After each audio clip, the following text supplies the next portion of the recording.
Asansol Durgapur police commissionerate के कोकोवेन थाना ने विश्व नशा विरोधी दिवस के अवसर पर एक रैली का आयोजन किया। आपको बता दें कि यह रैली कोकोवेन थाना से शुरू होकर दुर्गापुर के एसबी चौराहे पर समाप्त हुई तथा इस मौके पर कोकोवेन थाना के प्रभारी मैनुल हक ने कहा कि हमारे आसनसोल दुर्गापुर पुलिस कमिश्नरेट के अंतर्गत आने वाले सभी थाने और चौकियों में विश्व नशा विरोधी दिवस मनाया जाता है। इसके साथ ही इस विषय पर उन्होंने अपने वक्तव्य रखे।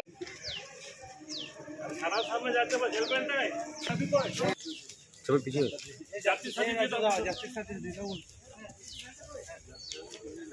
माइक बजा रे, माइक बजा माइक टर्न माइक टर्न।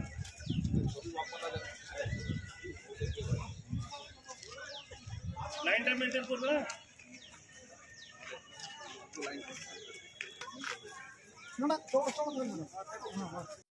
আপনারা সকলেই জানেন যে আজকে বিশ্ব মাদক বিরোধী দিবস।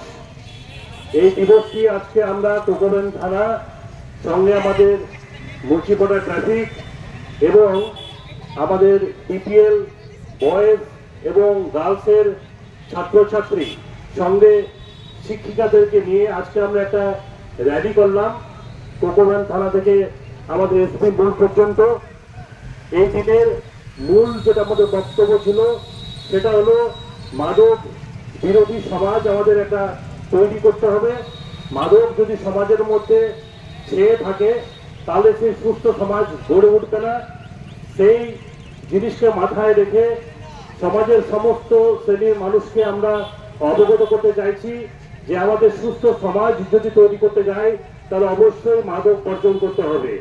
এই দিনটি শুধু আমাদের এখানেই না, আসানসোল দুর্গাপুর পুলিশ কমিশনের তরফ থেকে মাননীয় সিপি সাহেবের উদ্যোগে সমস্ত থানা এবং ফাঁড়িতে আমাদের র্যালি এবং সেমিনারের মাধ্যমে এই দিনটি উদযাপিত করতে চলছি। সাধারণ মানুষের উদ্দেশ্যে আমরা একটাই বার্তা দিতে চাইছি যে আজকের দিনটি না, সমগ্র দিন সমগ্র মাস এবং বছর আমাদেরকে মাদক বর্জন করতে হবে। পরিবারের সমস্ত সন্তান সন্ততিদের যারা রয়েছে তাদেরকে এই শিক্ষায় শিক্ষিত করতে হবে। সুস্থ সমাজ এবং সুস্থ ব্যবস্থা তৈরি করতে গেলে মাদক বর্জন করা একান্তই কর্তব্য আমাদের। সেই প্রতিজ্ঞা নিয়েই আজকে আমরা এই র্যালি করলাম এবং রাস্তার মধ্যে অনেক মানুষ আমাদের উৎসাহিত করলো। আমরাও নিজেকে খুব ধন্য মনে করছি যে আজকের এই দিনটি উদযাপিত করার জন্য। সকলে খুব ভালো থাকবেন, সকলকে আন্তরিক শুভেচ্ছা। दुर्गापुर से निमाई दास की रिपोर्ट, पीवीटीवी न्यूज।